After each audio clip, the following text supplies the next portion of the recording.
Brigg Reilley. Hi, Briggs. Let me read this short bio on Briggs. He's an epidemiologist from Los Angeles, and he worked as a volunteer with Doctors Without Borders in various countries, including Africa, Latin America, Asia, and Eastern Europe. And he has experience in both emergency situations and long-term projects. He's witnessed firsthand the catastrophic effects of illness for which no effective medical treatment is available.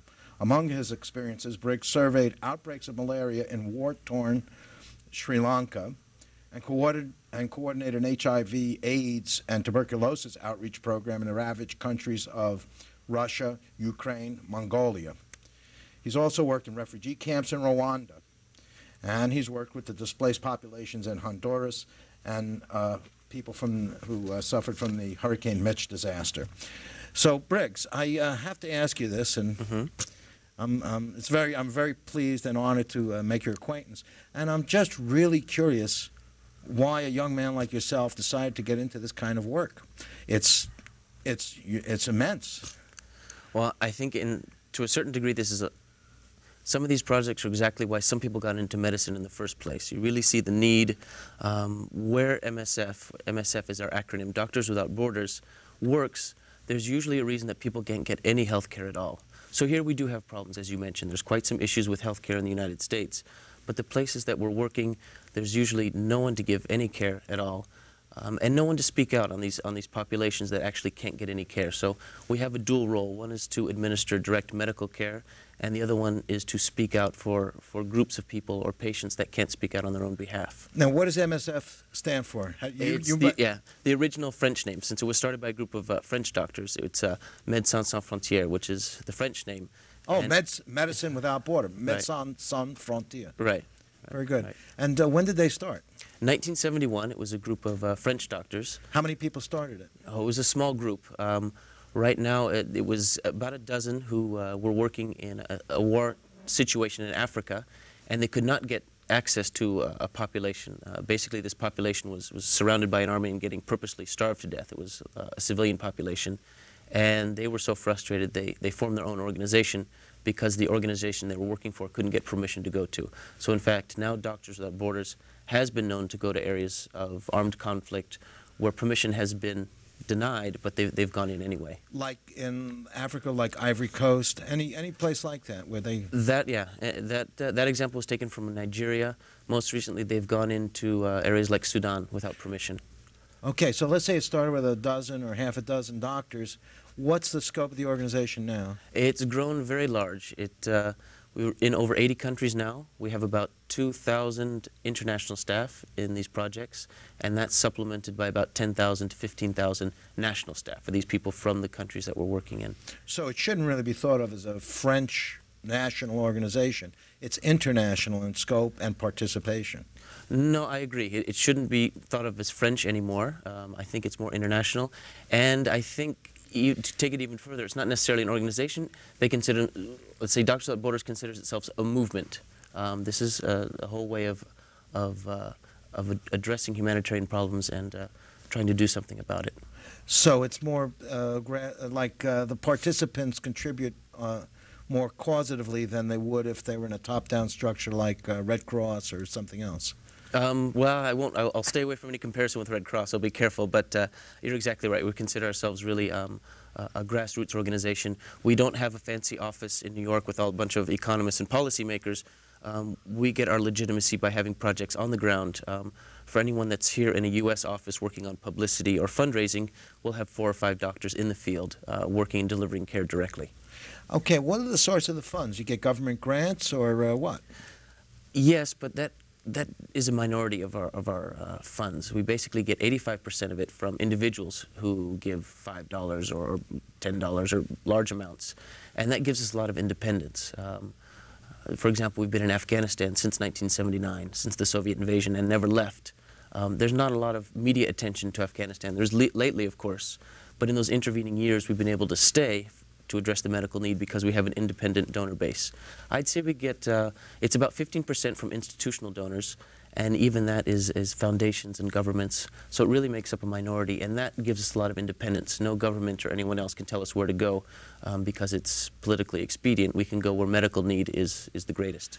Is there a concomitant requirement from the people who receive the service, like, in other words, religious training or agreement to receive reproductive treatment, like sterilization, or to learn how to use to control population? Is there any requirement of the people who accept the service? Not really. It's just if they're a patient in need. We have no religious ties, no economic ties, no reproductive health agenda. We're in areas where people cannot get care, usually because the doctors have run away or the infrastructure is completely broken down. And that can be civil conflict, like in Angola or Sri Lanka or Afghanistan, or that can be a more chronic disaster like the former Soviet Union, where the system is completely broken down and they're not able to address needs. Now that's something we're going to have to go over here a minute. The Soviet Union, you consider to be in a status of having a dire emergency, a dire medical emergency? I would call it a slow onset disaster. You have sort of a rapid onset, and that would be your flood, earthquake, or war.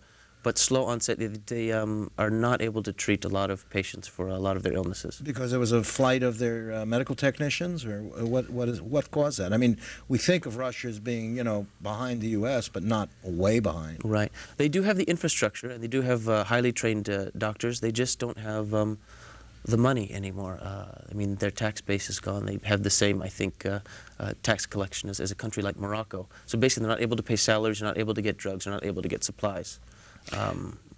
So we're trying to find ways for them to help that as far as find things more effectively. Okay, now your experience is broad and extensive. What happens when you have a civil war or conflict? Because you can have medical emergencies on either side of the conflict, and let's say the Reds are not going to like it if you're ministering to the Browns, and the Browns are not going to like it if you're ministering to the Reds. That's true. We always have to be very aware of being completely transparent. In some conflicts, we're able to deliver side to both sides of the front lines, basically, because persons on either side of the conflict, the civilian populations, both sides have been deprived of their healthcare systems in many cases. I know that's the case, for example, in Sri Lanka. In places well, like, just for the audience, because not many Americans know about Sri Lanka. What are the two adversarial sides in Sri Lanka? It's an ethnic struggle between basically Tamils, people fighting for independence for one group from another, and that's been going on for about 20 years. There's presently a ceasefire. A more well-known, of course, is Chechnya, and there it has been very difficult to establish transparency. There's suspicion on both sides that you're either helping one side or spying for another. And all you can do is really try the best you can to show exactly what you're doing and what your agenda is. Okay. Do you mind if I ask you a rather controversial question? Go ahead. What about a situation like Iraq that's, you know, has a lot of people have been advocating that a great deal of their medical or, you know, lack of health and babies dying because of U.S. sanctions, preventing you know, the inflow of medicines and normal supplies, and the very water system is corrupted and so forth. So they have a major medical emergency there with supposedly 1 million children dying. Right. I think it's actually not as controversial because we're not a pacifist organization. We're not there yelling world peace. I think in an Iraq situation, if we had access, our mission would be to go in and provide care, and after 6 months or a month, show, look, this many people, this many children did actually die from a lack of care. These people don't have medicines. Basically, show the information and let the world decide. Do you know if Doctors Without Borders has gone into Iraq? They have gone in. They're not allowed in presently. They went latest they went into was Iran for the earthquake, but Iraq they're presently not in. As soon as they're able to, I'm sure they would. So, okay, so as far as Doctors Without Borders is concerned, people are people. Exactly. They're not nationalities, they're not ethnicities, they're not political citizens, they're people. It's based on medical need, purely on medical need, yeah. Okay, we have a video that you brought today that's put out by the organization and gives a fairly good background. Got some nice shots in it, and I think we could go over to that for a while, and then we'll come back and continue our conversation with Brigg Reilley from Doctors Without Borders. Now, here comes the video. Starvation remains one of the world's great killers. In Sudan, more than 1 million have faced famine caused by civil war and drought. It's a crisis situation at the moment. People are starving to death, and every day you see death here. We're targeting the most vulnerable group, which are the under 5s. Providing medical care, clean water and food, Doctors Without Borders makes the difference between death and life. My job here is that I'm running this therapeutic feeding center, which is for the very most severely malnourished. So it's usually children under 5 that are most severely affected, and that's who we're feeding here. Doctors Without Borders, Médecins Sans Frontières, was founded in 1971 by a small group of French doctors. They believed that the world needed an organization that was able both to respond to medical emergencies and speak out on behalf of populations in danger. It has grown to become the world's largest private non-profit medical relief agency, with offices in 19 countries and relief programs in more than 85 countries worldwide. Volunteer doctors and nurses are on constant standby. Coming from all over the world, they offer their expertise from 6 months to several years. They are united by a commitment that transcends all boundaries to help people in need. Personifying that commitment is Dr. Jill Seaman. After 8 years working in Sudan, battling a rare tropical disease called Kala Azar, she has earned her warm welcome. You need blankets, you need food, you need medicines, you need mosquito nets. And I'm just hoping that if I can continue to work, maybe we can get enough drugs in here, the local staff can keep enough people alive that, 1 person out of every family lives. I mean, that's sort of what you have to focus on. And you think, could we have done more? Always, always you're haunted by that, always. Doctors Without Borders provides relief to people in need, regardless of race, religion, or political affiliation. To reach those in need, medical teams often venture to the world's most dangerous and remote corners. During the Soviet-Afghan War of the 1980s, donkey and horse caravans clandestinely crossed the Afghan border. Each caravan carried several tons of medical supplies under the constant threat of bombardment.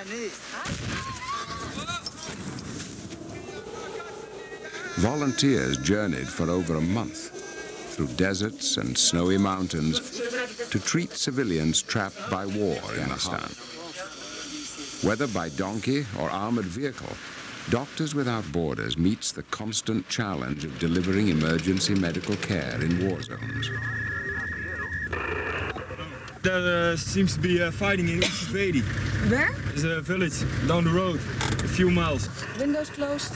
Close the door. Sure. Helmets on. Okay, dobro.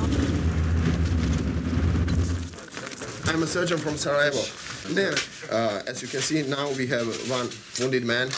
He was wounded with shrapnels of granite. And we have to operate him immediately.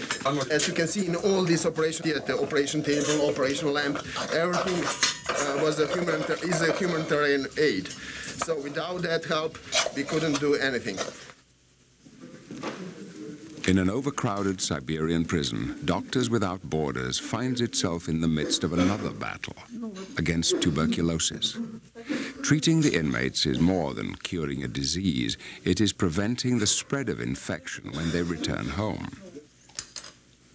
In addition, teams conduct studies on new, deadly strains of tuberculosis raging in the prison.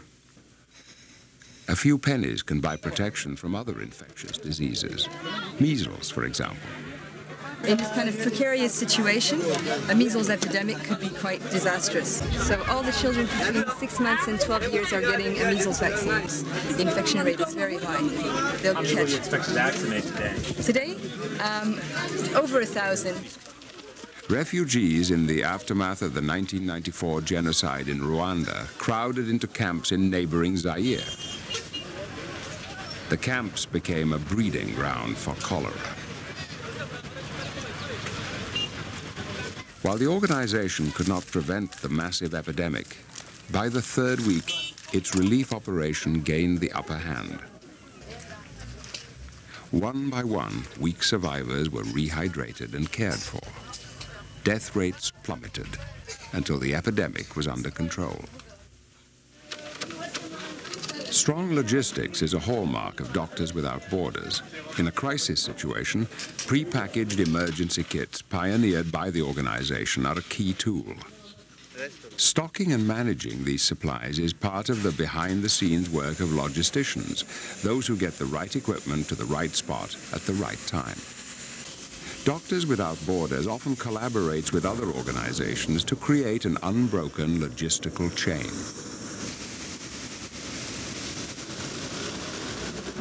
The task is completed only when medicines and food reach their final destination. Good logistics can save as many lives in a lot of situations as doctors and nurses. We provide plastic sheeting, jerry cans to carry water. We drill wells, water treatment, all of our water and sanitation experts.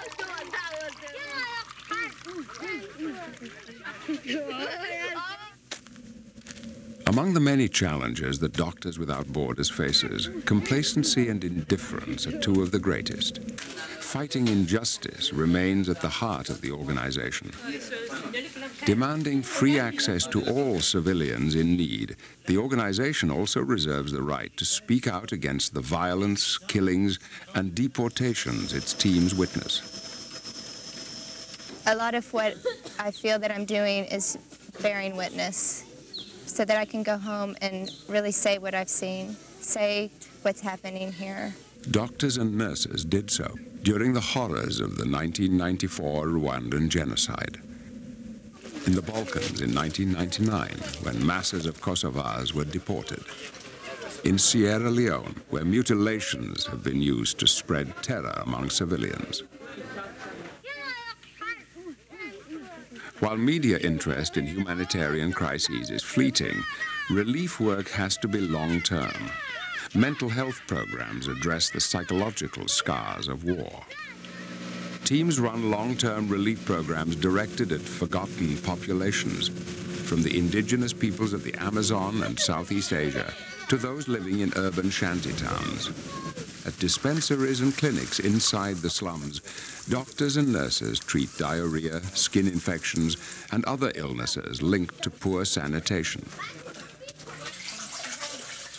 The HIV pandemic has triggered innovative campaigns aimed at high-risk groups. In Thailand, teams conduct home visits to people with AIDS. In Uganda, volunteers have united with traditional healers to reach the community. While in Cuba, they've taken to the streets, spreading information from person to person.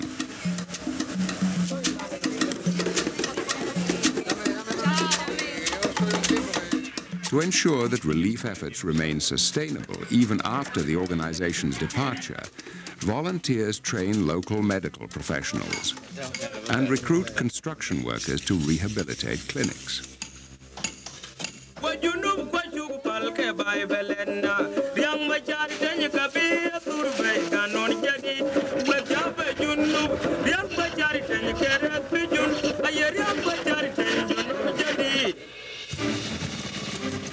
Thanks to its base of individual donors, millions of people worldwide, Doctors Without Borders, Médecins Sans Frontières, is able to remain fiercely independent from political, religious, and economic powers. It combines its independence with financial prudence, making sure that at least 85% of all funds are spent on program activities. Together, the supporters of Doctors Without Borders and its field volunteers reach out and better the lives of millions of men, women, and children in more than 85 countries. Besides helping people, you get plenty out of it as a doctor yourself. You find that instead of spending a large proportion of your resources on a few people, here it's really public health issues. You save a lot more lives in this environment than if you spend a lot of money on a few things. That's very encouraging as a doctor to see that you're making some difference. These volunteers are not heroes. They're ordinary men and women who believe that their professional and moral responsibility extends beyond the boundaries of their own communities. to maintain its unique independence and freedom to assist all populations in danger, Doctors Without Borders relies mainly on your support.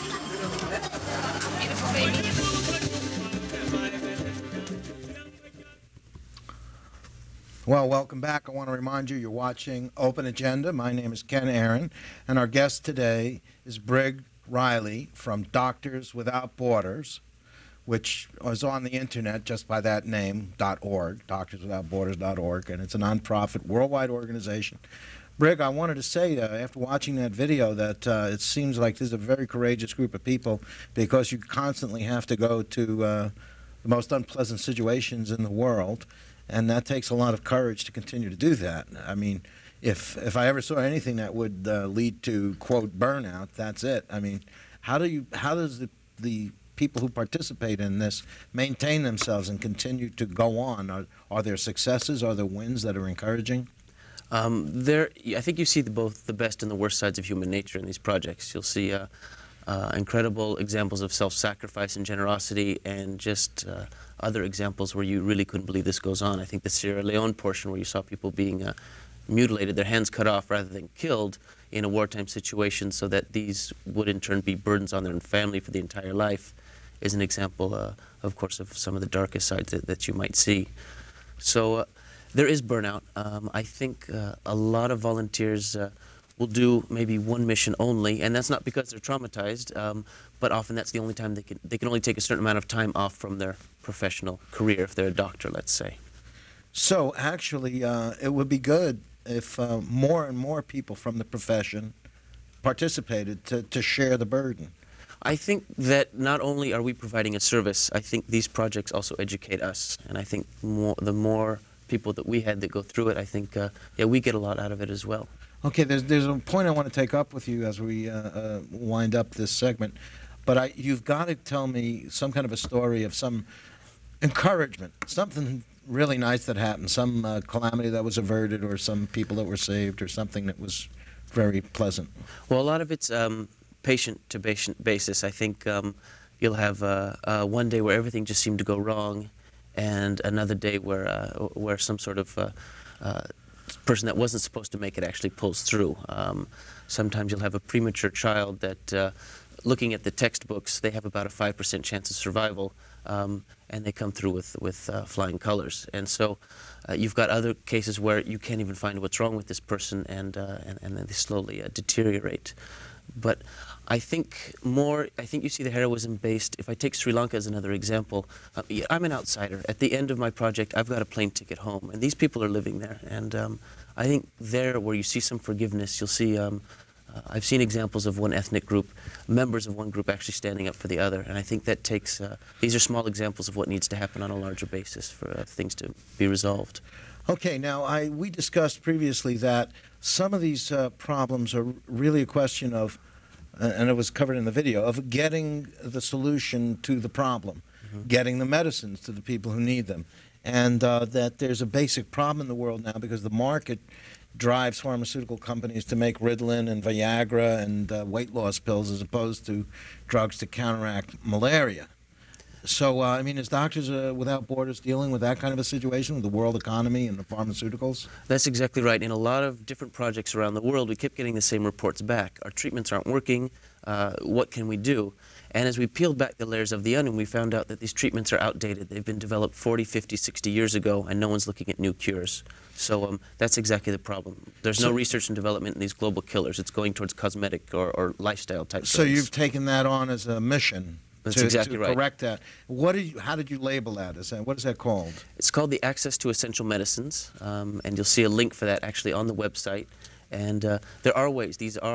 This doesn't have to be taken as an inevitable situation in the way the world works. There are ways to fight it. People may be seeing exhibits or programs about that in their local cities. Yeah, we are going around the country and stopping in 30 cities, and the schedule will be on the internet. We're in Los Angeles from the 9th to 11th of July, and then we're moving up north and then continuing on from Northern California. What's it called again? It's the Access Expo. Okay, I think we're going to have to do another show on that. All right. Because we're just about out of time, but if you've got some spare time, and check on the internet for Doctors Without Borders and the access to essential medicines exhibit that they're bringing around the country. And it's not just to raise funds, it's also to correct the activities of the large pharmaceutical companies so they have a more beneficent and helpful production towards the rest of humanity rather than just losing weight or helping us lose weight. Well, I want to thank you very much for watching, and I hope you tune in to our next show. Thanks again. And oh, one last thing. Do something good for somebody out there. Thank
you.